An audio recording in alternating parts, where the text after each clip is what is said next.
거기다, 거기. 콕콕콕 찍은 것도 있잖아요. 이게 이제 도대체 뭐냐 이게. 맞는 사람이 안 움직이고 같은 힘으로 쳤을 거다.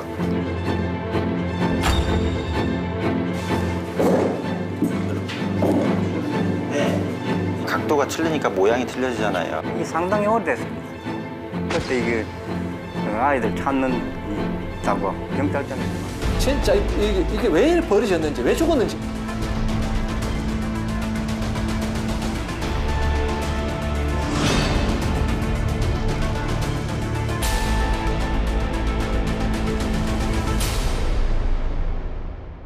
대구에서 5명의 초등학생들이 한꺼번에 사라졌던 사건을 기억하실 겁니다.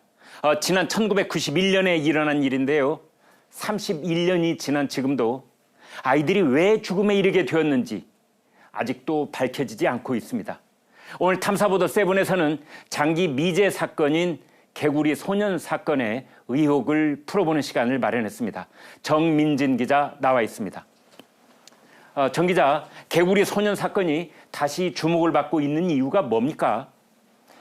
네, 그때 당시 실종됐던 5 아이들입니다.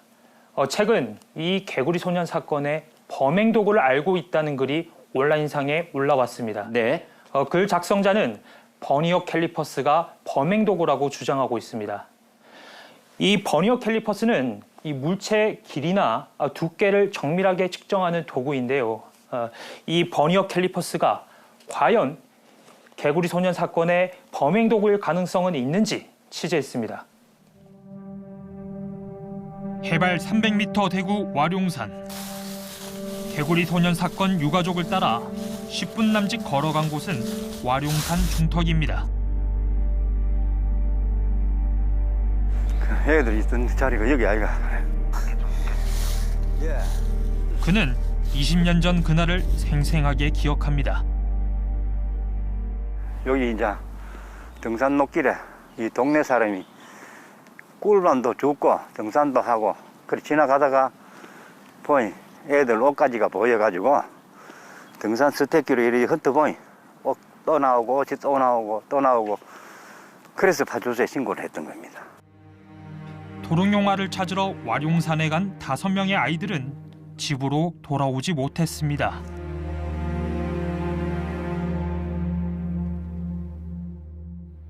그리고 11년 뒤 이곳에서 유골로 발견된 것입니다.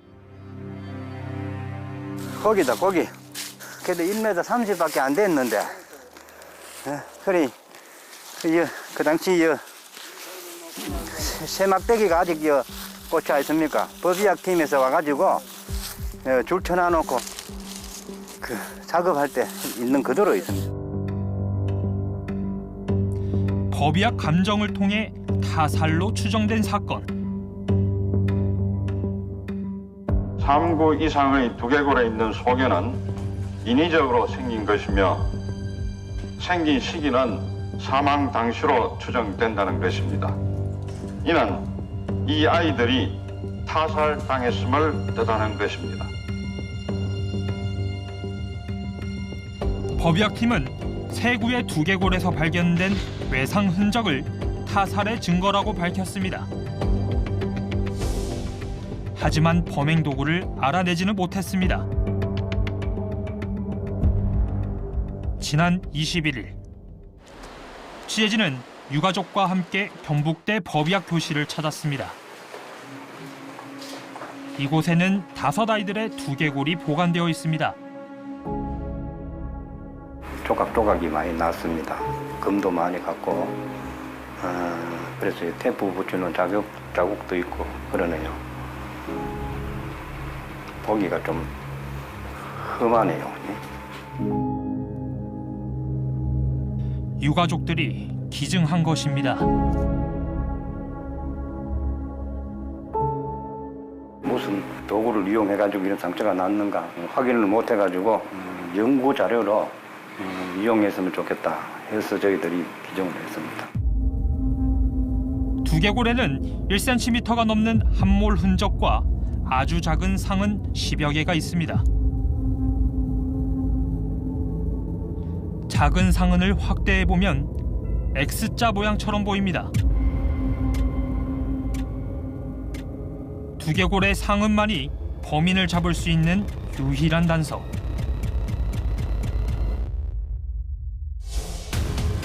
그런데 지난달 범행 도구와 범인을 추론하는 글이 온라인 커뮤니티에 올라온 겁니다.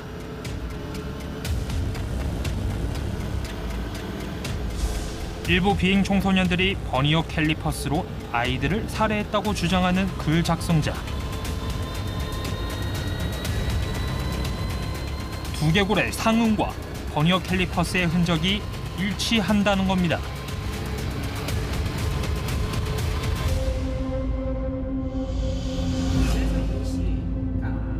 버니어 캘리퍼스가 밍문의 상흔을 만든 범행 도구일 가능성이 있어 보인다는 이수정 교수. 여기 있네. 그리고 콕콕콕콕 찍은 것도 있지 않아요? 네네, 콕콕콕. 버니어 캘리퍼스를 그냥 무시를 하기가 어려운 게 지금 두개골에 남은 흔적이 사실은 이제 이게 그냥 이제 칼끝이라고 생각하기는 좀 어렵다는 거예요. 왜냐하면 끝이 만약에 칼이 들어가는 상황이었으면은 끝이 이렇게 이렇게 X자 모양으로 이렇게 그 서로 뭔가 날이 겹친 듯한 이 흔적이 남지 않을 텐데 지금 굉장히 일관성 있는 그 지금 뭐 상흔이 여러 곳에서 그것도 깊지 않게 얕은 어떤 가격 뭐 크게 그 깊이 들어가지 않을 만한 이런 이제 그 가격들이 있었기 때문에 이게 이제 도대체 뭐냐 이게. 게시글 작성자가 사건이 일어난 정황을 구체적으로 설명했다는 점에도 주목합니다. 상당히 지금 조사가 필요한 대목이다라고 생각이 되는 게 그 글의 내용을 보면 당시에 이제 어떤 사건이 일어났던 그 곳에 대한 지리적인 그 기억, 지리적인 정보에 대한 기억 이런 것들이 꽤 있는 사람이 올린 글처럼 느껴졌고요. 지금 글을 올린 사람은 버니어 캘리퍼스라는 도구를 이제 그 주장을 하면서 30년 전에 지인에게 받은 도구가 바로 이거다 이런 사진까지 찍어서 올리고. 네티즌들도 버니어 캘리퍼스로 생겨난 흔적을 공유하며 범행 도구의 가능성을 제기하고 있습니다.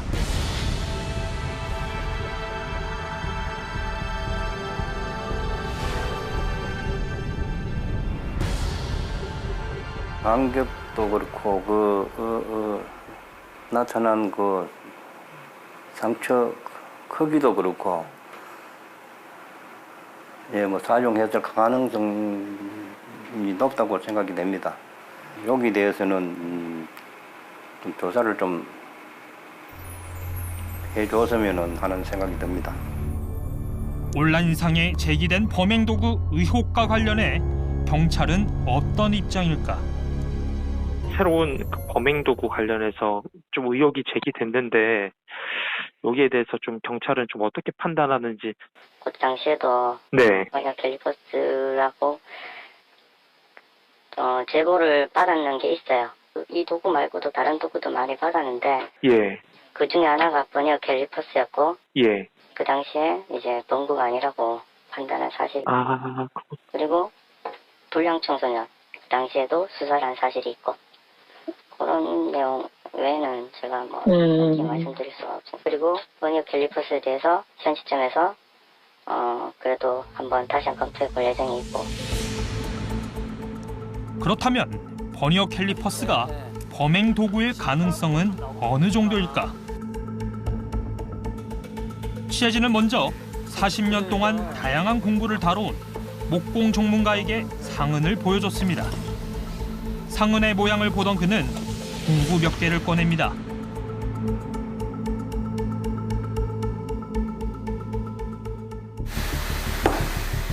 사진 속 두개골의 상흔과 비슷한 흔적을 찾기는 쉽지 않았습니다.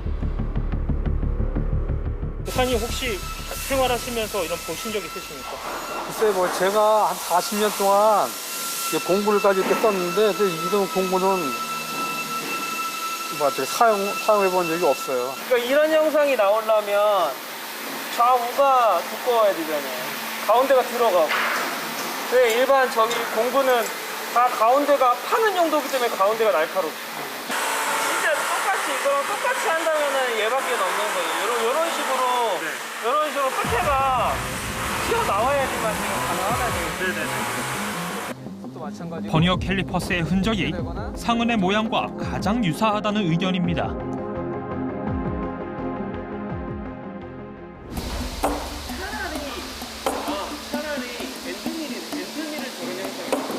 요게 좀 비슷한 것 같은데 요게.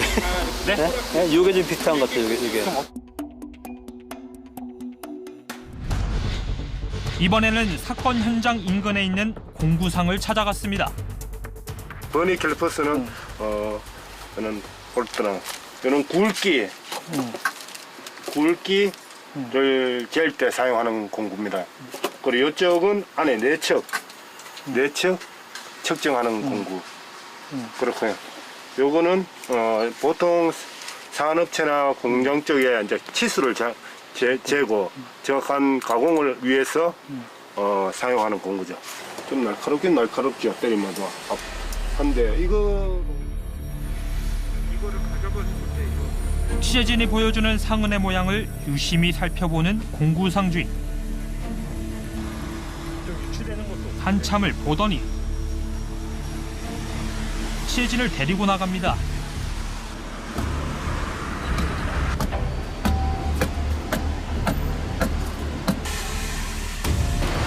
그래 보여 비슷해지긴 비슷해지는데.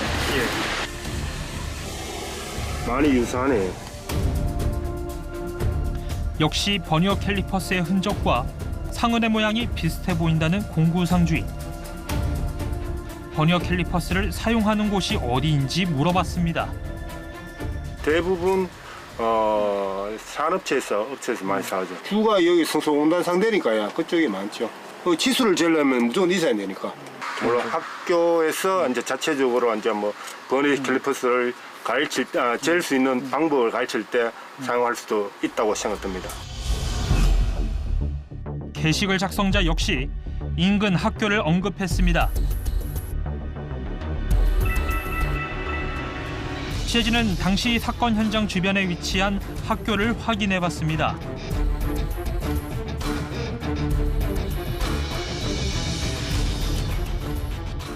학생들이 당시 수업 시간에 버니어 캘리퍼스를 사용했는지 물어봤습니다. 버니어 캘리퍼스를 씁니까? 교과 과정에서? 버니어 캘리퍼스는 정밀하게 측정하는 도구거든요. 우리는 이 버니어 캘리퍼스를 사용할 일이 없어요. 뭐 실습 과정이나 아니면 교과 과정에서 쓰지 않습니까? 그럼 기계과가 있는 학교는 그걸 사용해요. 우리는 처음부터 기계과가 없었기 때문에 버니어 캘리퍼스라는 도구를 아예 처음부터 쓰지를 않았죠. 다른 학교에도 확인해봤습니다.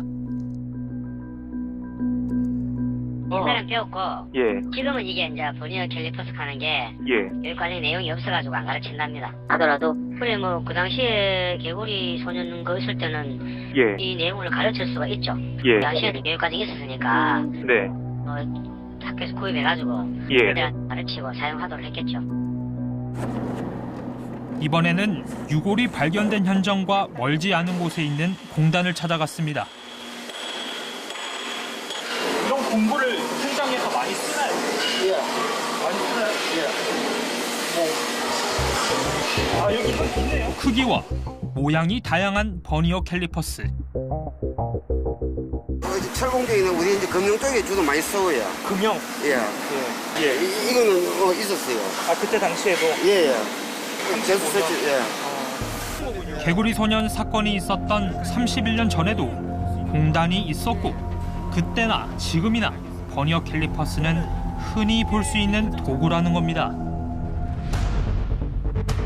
그렇다면 두개골의 상은이 버니어 캘리퍼스의 흔적과 일치할 가능성은 과학적으로 어느 정도일까?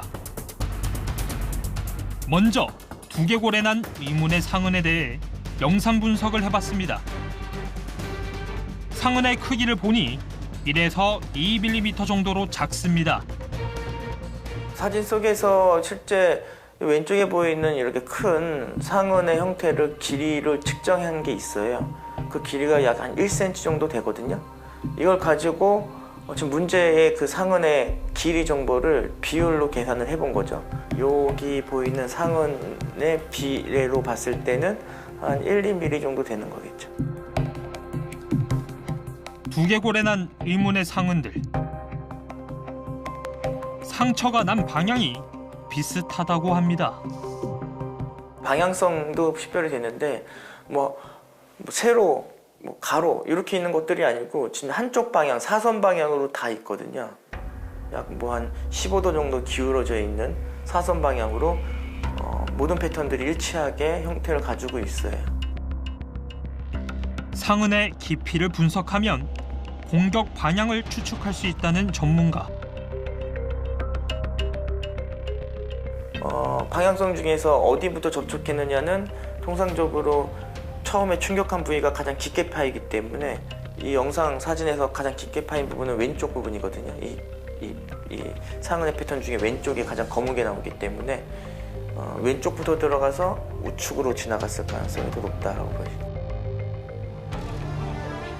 이번에는 법의학 전문가인 이정빈 교수에게 의문의 상흔이 버니어 캘리퍼스에 의한 것인지 분석을 의뢰했습니다.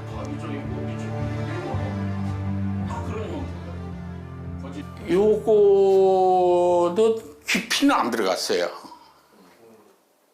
거의 같은 힘이에요. 정동동동동동. 거의 같은 힘이에요. 왜? 모양이 거의 비슷해요. 힘의 정도가 거의 같다고 봐야 돼요. 요거는 우발적으로 한번 찍은 거 이런 건 아니에요. 이렇게 많은, 적어도 하나, 둘, 셋, 넷, 다섯, 여섯, 일곱, 여덟, 아홉, 10개, 11개가 거의 같은 정도다. 그러면 대고 이렇게 상대방 안 움직이고 맞는 사람이 안 움직이고 같은 힘으로 쳤을 거다. 동시에 연속적으로 이루어진 외부의 가격 흔적. 범행 도구는 한 가지일 가능성이 높고 손잡이가 있는 예리한 물체일 것이라고 추정합니다. 상당히 날카로우니까 금 안 가고 빡빡 힘이 들어가는 거예요. 이렇게 하면 힘이 퍼져요. 그런데 이걸로 하면 꼭 그 자리만 들어가면 안 퍼져요. 날카로우니까 옆에가 안 펴져요. 안 깨지는 거예요. 날카로우니까. 예.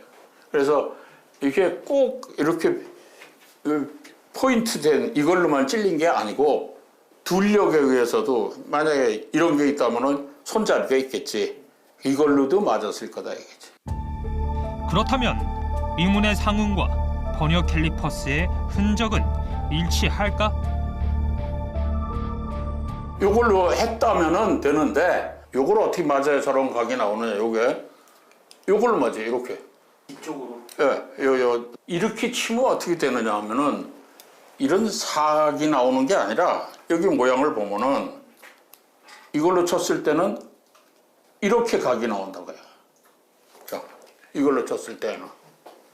근데 이거는 어떻게 나왔어요? 이렇게 나왔어요. 이게 나올 수가 없어요. 두 번째, 요거 같은 거는 이제 나오려면 어떻게 나와야 되냐면은 이렇게 나와야 돼요. 이렇게 찍어야 돼요. 네. 이렇게 찍어야 돼요. 의문의 상흔들을 자세히 보면 X자 모양뿐만 아니라 각진 모양도 보입니다.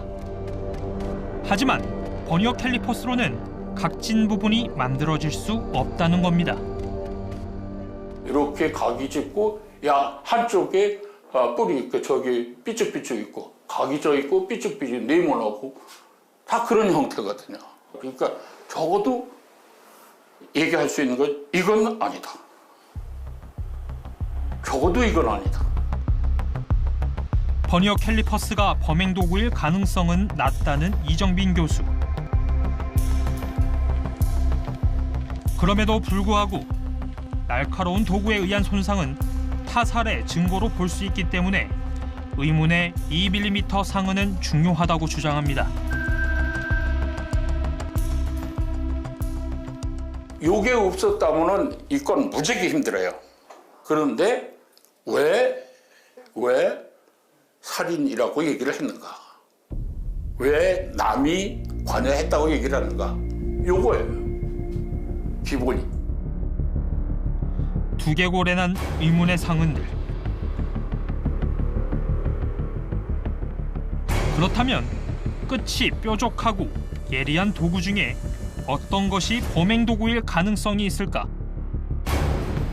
예를 들어서 이제 요와 같은 도구들을 이제 많이 생각을 하시거든요. 아이들의 두개골을 이걸로 이렇게 찡긴다고 실험을 했을 때 한 번밖에 못 해요. 왜 그러냐면 이 압이 이쪽으로 넘어오기 때문에 이게 밀려서 자기 손이 다치거나 아니면 이걸 잡는 엄지가 다칠 가능성이 크거든요. 뭘 칭칭 감아갖고 사용하는 경우는 있을 수 있다고 보여지지만 동시에 여러 번 타격하기 위해서는 끝이 뾰족하면서도 손으로 잡는 부분이 두꺼운 도구여야 한다는 겁니다.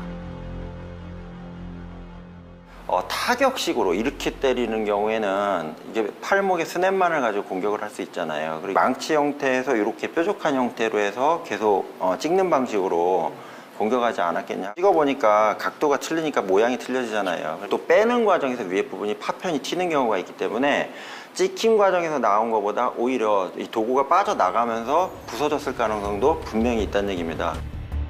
현재 시중에서 볼 수 있는 도구가 아닐 수 있다는 의견을 제시하는 염건령 소장. 측면으로 찍는 경우에는 보시면 아시겠지만 일치하는 흔적을 찾기 위해서는 다각도의 실험과 과학적 시뮬레이션이 더 필요하다고 말합니다. 이 도구들을 보시면 벌써 20, 30년 된 도구들이겠죠? 이런 도구들을 보시면 기성품이 아닙니다. 그냥 순간순간 대장간이나 간의 수공업 형태로 필요한 부분들을 만들어 사용을 했기 때문에 하지만 이런 가능성들이 여러 가지 산계하기 때문에 하나가 확실하다고 특정하기에는 좀 어렵지 않냐 이런 생각이 듭니다.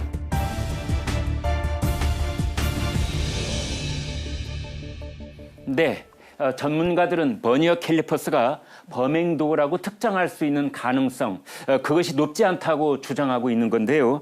정 기자, 그렇다면은 범행 도구가 버니어 캘리퍼스라고 주장한 그 글의 작성자는 누구이고 왜 이런 글을 올린 겁니까? 네, 글 작성자에게 여러 차례 취재 요청을 했지만 연락이 닿지 않았습니다. 그렇군요.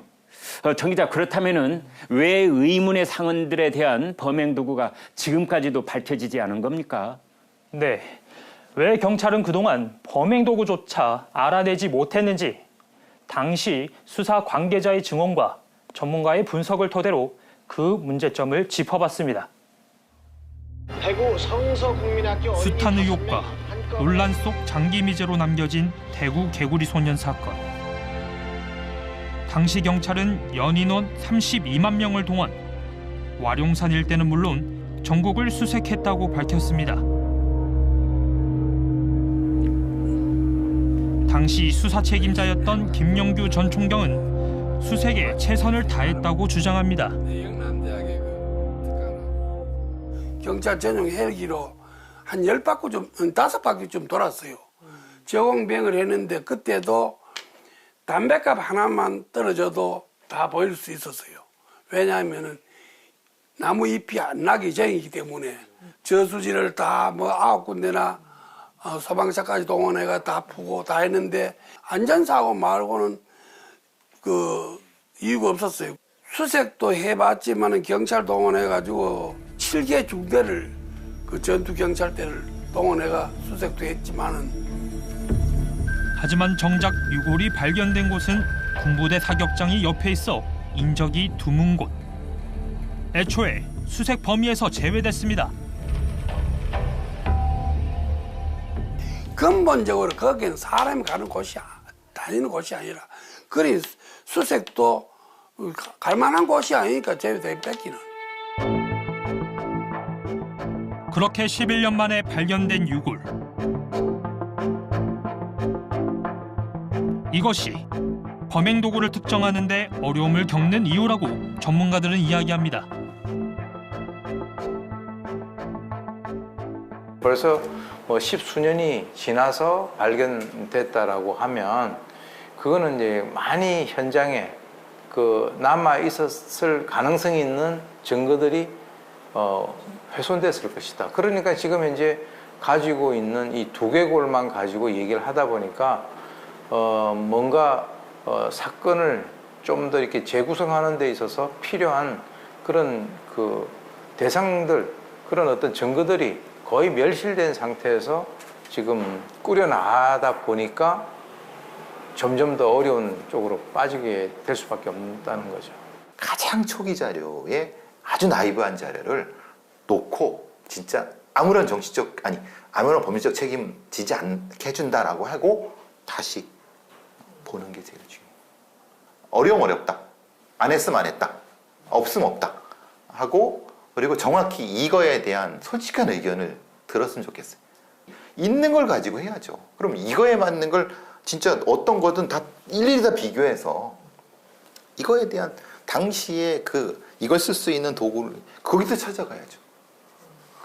네 노조 하늘에 떨어지는 범인은 하늘에 떨어지지 않지 않습니까? 김영규 전 총경은 지금까지도 아이들이 조난을 당했다고 주장합니다.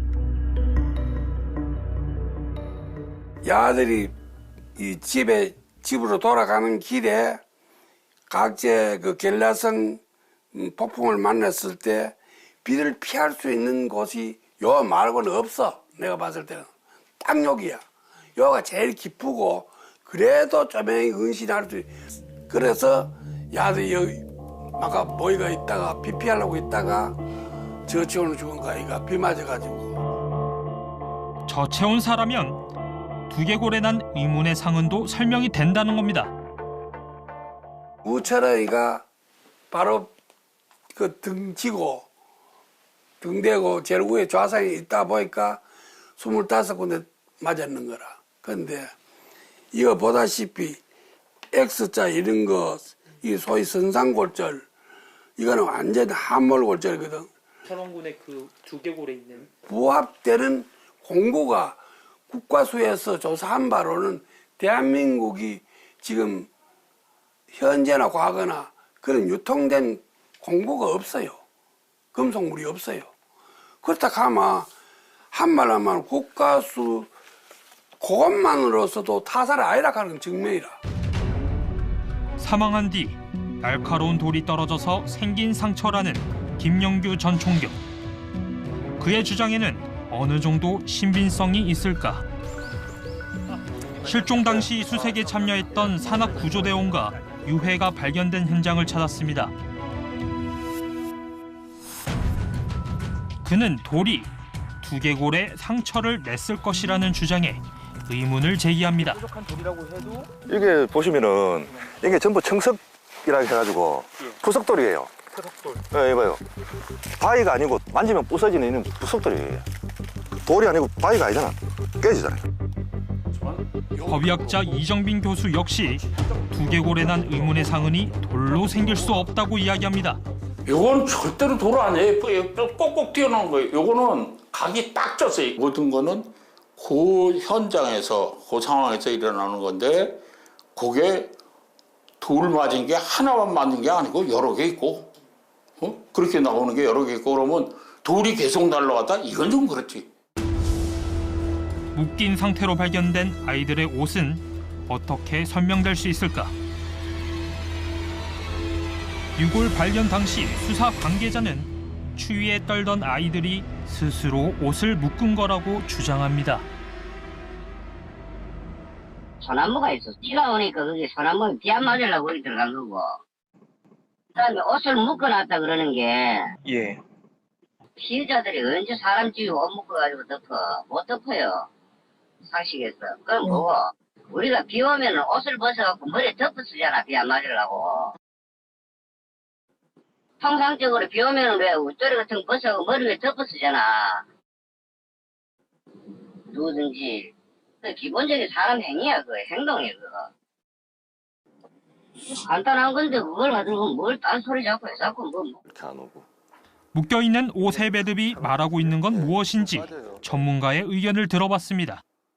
옥매듭이라는 걸로 2번을 묶은 거예요. 한 번 이렇게 돌리고 그다음에 이쪽으로 돌리고 그러면 이게 양쪽이 이렇게 십자가가 되잖아요. 이게 보통 사람이 매듭해보라 그러면 다 이렇게 묶거든요. 쓰레기 봉투건 무슨 뭐 끈이건. 주목해야 할 것은 매듭이 묶여 있는 강도라고 합니다. 좀 꽤 힘이 센 사람이 묶은 것 같은데요. 어떤 점들을 봤을 때? 일단 여기 단단하게 묶여 있잖아요. 양쪽이 좀 볼록하게 오목하게 들어가가지고 이거를 쭉 당기면 안에 이렇게 여백이 없어 보이잖아요. 마찬가지죠. 이것도 그렇게 여백이 별로 없는 걸로 보아서 굉장히 큰 힘으로 당겼을 것 같다, 그런 생각이 듭니다. 아이들이 스스로 묶은 것으로 보기 힘들다는 주장입니다. 유가족들은 당시 유해 발굴 현장에서도 경찰이 많은 증거를 놓쳐버렸다고 주장합니다. 내구를 경찰이 하게 막 파디비 있는 거고 개구리 소년이 맞다 해가 한국만 그대로 둔 겁니다. 그걸 이제 법의학 팀에서 확인한 거죠. DNA가 없나? 아예 검출 안 됐어요? 애들 그런데 상대방께 있어야 되잖아요. 상대방이 뭐 옷 소매라든지 옷이라도 뭐 이렇게 끄트걸 떨어졌는데 이거는 우리 피해자 아들 5명 거이 아니니까 이걸 조사해서 그럼 찾아보자. 뭐 이런 게 있어야 되는데 그런 게 없어요. 전혀 없습니다. 이거는. 두개골에 생긴 의문의 상흔들. 그 의혹이 풀리지 않는 데는 또 다른 이유가 있다고 전문가들은 이야기합니다. 전통적인 흉기와 관련된 DB만 존재하고 전통적이지 않지만 흉기가 언제라도 될 수 있는 공업용 도구들에 대한 그런 이제 데이터베이스가 지금 충분히 확보되어 있지 않다는 게 제가 보기에는 지금 제일 큰 약점이었던 것 같다. 그 당시에 만들어진 도구에 대한 우리가 가지고 있는 데이터베이스가 극히 제한적이라는 얘기죠. 그리고 당시 초기에도 수사를 할 때 아이들이 집단적으로 이제 가출하거나 집을 나간 걸로 해서 수사를 이제 한동안 좀 방향성을 못 잡았기 때문에 당시 주변에서 있었던 도구나 이런 부분들은 뭐 비교하기 상당히 어려운 부분이 있었다는 얘기입니다. 이수정 교수는 두개골 상흔에 대한 분석이 미흡했던 것이 장기 비제가 된 원인 중 하나라고 보고 있습니다. 이제 아이들의 두개골이 발견이 됐음에도 불구하고 지금 왜 아이들이 그때 수색했던 곳의 뒤쪽 부분에서 발견됐는지조차 설명하려고 하지 않았던 그런 이유, 그리고는 이 머리에 남은 이런 그 흔적들이 왜 생겼는지 검증하려고 하지 않았던 이유, 이런 것들이 지금 궁금하다는 거죠. 진실을 알 수 있는 사람은 그 현장에 든 사람밖에 몰라요. 진실을 이야기하다가는 폭탄 맞는데 그 사건에 대해서 전부 입을 잘 안 열어요.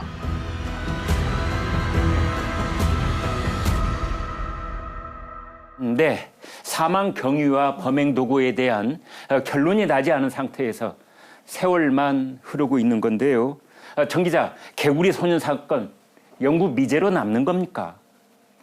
아닙니다. 공소시효가 만료됐지만 이 경찰은 2019년 재수사를 결정했습니다. 현재 수사는 어떻게 진행되고 있는지 유가족들은 현재 어떤 상황인지 취재했습니다. 지난달 철원군의 아버지를 다시 만났습니다. 그는 취재진에게 아이들의 사진을 보여줍니다. 여기 우리야 우철원입니다요. 생년월일까 다 적기가 있습니다.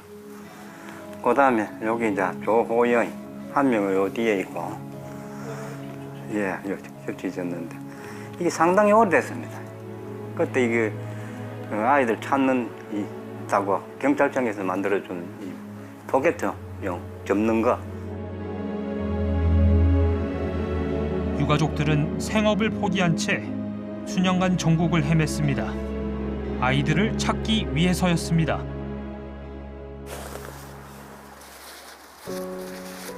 네, 참.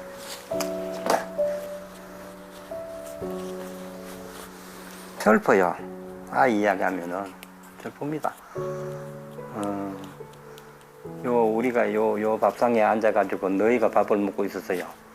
어느 날 한쪽 모서리가 빕디다. 예? 다리에 목구멍이 안 넘어가요. 밤새도록 대문만 쳐다보고 앉았어요. 밤새도록. 혹시나 엄마 아빠 하고 차들 옷가 집어가. 첫날 만나면 문 열어놔놓고 기다리도 안 없겠다 그죠? 유골로 발견된 아이들. 그리고 두개골에 난 의문의 상흔.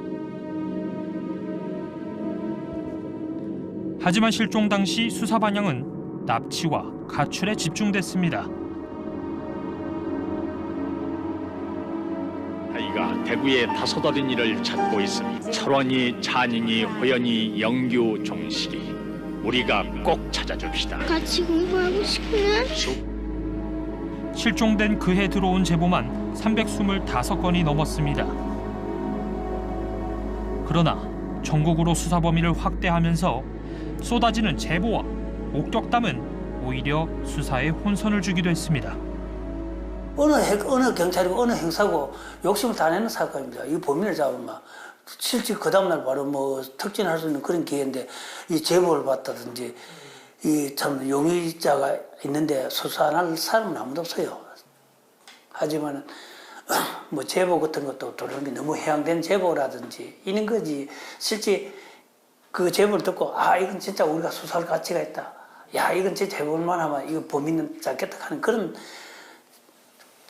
단 하나의 제보가 들어간 건 없습니다.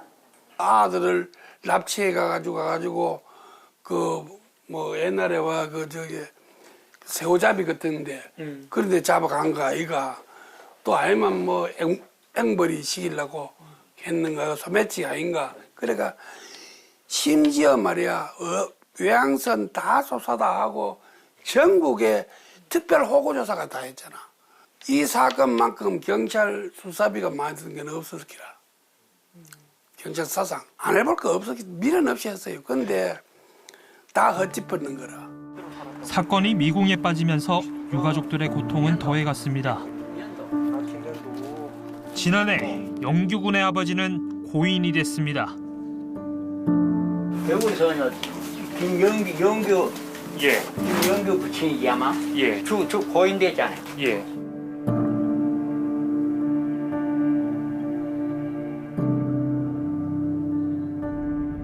이름 불리면 아들이 하나둘이 아니고 5명이나 되니까 뭐 같이 모이시면 부르면 대답이라도 하라고 불러고 다니지 뭐. 찾을 줄 알았지 이렇게 누가 될 줄 몰랐지. 종식군의 아버지도 간암으로 세상을 떠났고 철원군과 호영군의 아버지 두 사람만이 아이들 죽음의 진실을 밝히기 위한 노력을 계속 이어나가고 있습니다. 속상하지요. 속상하지요. 그 우리끼리 그 사람들 보낸 데서는 술도 못 먹고 뒷골목에 안 보는 데 앉아가지고 술 먹으면서 오만 욕을 다 합니다. 이 세상을 사실입니다. 자식 잃은 부모가 뭐 속이 없습니까? 이제 놈들 보면은 저 자식들 뭐가 좋다고 술 먹고 뭐 저래 하는가 싶어가지고 안 보는 데서 슬픔을 그렇게 나누고 지냈습니다, 사실은. 의문의 상흔에 대한 범행 도구를 찾지 못한 채 공소시효가 만료되면서 장기 미제로 남게 된 개구리 소년 사건. 유가족들이 다시 희망을 가지게 된 건 장기 미제 사건 중 하나인 화성 연쇄살인 사건이 해결되면서입니다.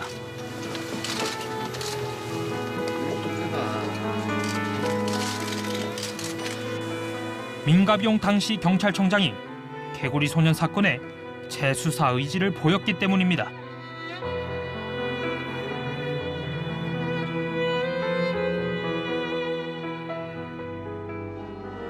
사건을 저희도 원점에서 요즘 이제 기술도 많이 발달되고 그랬으니까 원점에서 하나하나 다시 그 재수사를 하도록 해서 경찰은 발견 당시 유류품에 대한 감식을 국가수에 의뢰하겠다고 했습니다. 하지만 그 이후 지금까지 제대로 된 보고나 발표는 단 한 건도 없습니다. 화성 사건이 해결됐다는 이야기를 듣고 상당히 저는 기대를 가졌습니다. 미제 사건이라는 거 없어진다. 우리도 희망을 가져야 되겠다. 이참에 또 경찰청장님께서 이 사건을 해결해 주마 이런 약속을 했습니다. 그러고 가지고 2년이 지났습니다. 청장님, 이거 수사 어떻게 할 겁니까? DNA도 하나 없고 흔적 있어야 수사를 하지. 흔적 있어야 그냥 해볼게. 이런 이야기 좀 막연한 이야기 좀 하지 마십시오. 좀 막연한 이야기. 뭐 데이터가 있어야 되면 데이터가 막연하게 해보겠다. 아유, 좀 답답하십니다, 내가. 그래, 경찰 주변에 계신 분들이 아가 그 청장님 오셨는데, 조금 이러시더라고. 보통 그때, 그 당시가 그랬었어요. 그런데 이 사건은요, 굉장히 힘듭니다. 처음부터 꼬여가지고 흔적이 없어요, 흔적이. 지난달 22일 철원군의 아버지는 경찰에 정보 공개를 청구했습니다. 이문의 상흔이 난 6월의 감정 보고서와 범행 도구를 특정하기 위해 실험한 자료를 요구한 것입니다. 그러나 돌아온 경찰의 답변은 공개할 수 없다는 것이었습니다. 수사기밀이 노출되면 범인이 도피하거나 증거를 인멸할 수 있어 곤란하다는 이유입니다. 너무 이해하기 힘드네요. 요즘 안 된다 하는 게 왜 안 되는지 제대로 수사를 하지 못해서 그런지 아니면 수사를 더 할 게 있어서 그런지 정말 참 납득이 안 됩니다. 경찰이 더 적극적으로 수사를 해줬으면 하는 그런 부탁을 드리고 있습니다. 유의미한 제보들이 있었으면 좋겠고, 들어온 대로 저희들 하여튼 아주 꼼꼼하게 모든 가능성을 열어두고 다 확인하고 있거든요. 우리는 몸깎이고 이래 올라가. 철원군의 아버지가 다시 와룡산에 오릅니다. 오늘은 아이들을 만나러 가는 길입니다. 우리 5 아이, 큰 아이, 둘째, 셋째, 넷째, 크기별로 5명의 아이들을 상징하는 겁니다. 31년간의 아픈 기억보다 진실이 밝혀지지 않은 채 아이들이 잊혀가는 게 더 괴롭다는 철원군의 아버지. 유가족들은 끝까지 진실이 밝혀지기를 바라고 있습니다. 요 글대로 제잘거리면서 새소리도 듣고 편한 시라고 그래. 저 컴컴한 데보다도 여기는 빛도 잘 들어오고 하늘도 잘 보이고 안 좋습니까? 꼭 이 사건 해결하도록 해줬구나 약속을 했는데 그것도 2년이 지났습니다. 아직까지 이 자리에 머물고 있습니다. 이 사건이. 그 이유라도 알았으면은 제일 좋겠습니다. 이유. 진짜 이게 왜 버려졌는지, 왜 죽었는지 애들이. 네, 정 기자. 유가족들은 고통스러운 나날 속에서 사건의 진실이 밝혀지기만을 기다리고 있군요. 네, 그렇습니다. 네, 아무쪼록 경찰 수사에 진전이 있어야 할 텐데요. 네, 경찰은 이 재수사 결정 이후 아이들의 유류품에 대한 DNA 분석을 의뢰했지만 별다른 특이점은 없었다고 합니다. 네. 이외 진척 사항에 대해서는 수사 기밀을 이유로 유가족에게 공개조차 하지 않고 있습니다. 유가족들이 현재 답답함을 호소하고 있는 이유입니다. 네, 정민진 기자 수고했습니다. 프랑스 범죄학자 에드몽 로카르는 모든 접촉은 흔적을 남긴다고 했습니다. 개구리 소년 사건은 2mm의 상흔을 남겼습니다. 그 흔적을 발견하고 분석하고 사건의 실체를 밝히는 것이 바로 수사당국의 몫일 텐데요. 그 과정에서 잘못이 있다면 인정하고 원점으로 돌아가 다시 시작하는 수사가 필요할 것입니다. 의문의 상흔이 빠라는 진실이 밝혀지기 전까지 유가족에게도 우리에게도 개구리 소년 사건은 과거가 아닌 현재 진행형 사건입니다. 탐사보도 7 오늘 여기까지입니다.